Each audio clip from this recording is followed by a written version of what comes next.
यावर्षी पावसाचं प्रमाण कमी असेल, मात्र सन 2027 आणि 2028 मध्ये प्रचंड पाऊस होईल.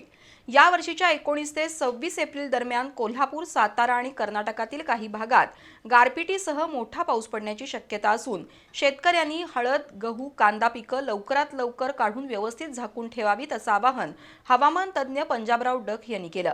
एका कार्यक्रमासाठी कोल्हापुरात आलेल्या डक यांनी बी न्यूजशी संवाद साधला. मराठवाड्यातील प्रसिद्ध हवामानतज्ज्ञ पंजाबराव डक आज एका कार्यक्रमासाठी कोल्हापुरात आले होते. यावेळी त्यांनी बी न्यूजशी संवाद साधला. यावर्षी पाऊस कमी होईल, पण पुढील 2 वर्षात पावसाची सरासरी अधिक असेल असं डक म्हणाले.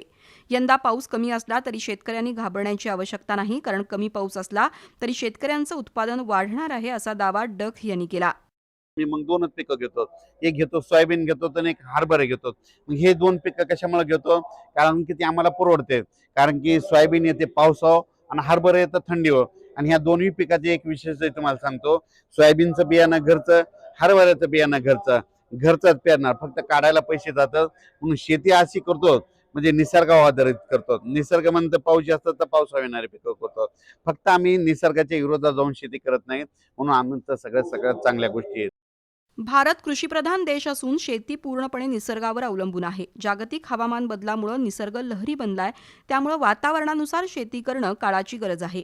कमी पावसात येणारी सोयाबीनसारखी पिकं, जास्त पावसात तग धरणारी पिकं, फक्त थंडीवर येणारी हरभरासारखी पिकं याचं वर्गीकरण करून त्या पद्धतीनं शेती करावी असा सल्ला पंजाबराव डक यांनी दिला. या वर्षी रामफळाच्या झाडाला खूप रामफळं लागलेत का नाही? ज्या वर्षी रामफळाच्या झाडाला खूप रामफळं लागले, ते रामफळाचं झाड म्हणजे शेतकऱ्यांनी यावर्षी पाऊस कमी पडणार आहे, दुष्काळ पडणार आहे असा अंदाज रामफळाचं झाड देतात. हे जे झाड आहेत ना, ह्या झाडावर चिमण्या बसलेल्या असतात. त्या चिमण्या काय करतात? ज्या ठिकाणी धूळ आहे त्या मातीमध्ये चिमण्या आंघोळ करतात. चिमण्यानं जर मातीनं आंघोळ केलेली की 4 दिवसाला पाऊस येतो. म्हणून हे एक पाऊस कारण लक्षात येतं. 7 जूनला येतो. पण काय झालं, ह्या ग्लोबल वॉर्मिंगमुळे, वाढत्या तापमानामुळे निसर्ग 22 दिवस पुढे सरकला, पावसाळा पुढे सरकला 22 दिवस, उन्हाळा 5 दिवस पुढे सरकला आणि हिवाळा पुढे सरकला. मग दरवर्षी पाऊस कधी येतो? 7 जूनला येतो. मग त्या 7 जूनला आपण देखील 22 दिवस पुढे सरकायचं. दरवर्षी 27, 28, 29 जूनला पाऊस येणार आणि तुम्ही पेरणी करायला दिसतील. हे वर्षानुवर्षाचा अंदाज कायमचाच लिहून ठेवा. निसर्ग वेळोवेळी आपल्याला सूचना देत असतो, पण त्याकडे आपण अभ्यासपूर्ण दृष्टीनं पाहणं गरजेचं आहे. रामफळाच्या झाडाला प्रचंड फळं लागली तर ती दुष्काळाची चिन्ह आहेत. चिमण्यांनी मातीनं अंघोळ केल्याचं दिसल्यानंतर 4 दिवसात मोठा पाऊस येणार असे संकेत असतात. पशुपक्ष्यांना निसर्गातील बदलाची चाहूल लागते असं सांगत शेतकऱ्यांनी निसर्गाकडे अधिक चिकित्सक नजरेनं पाहणं गरजेचं आहे.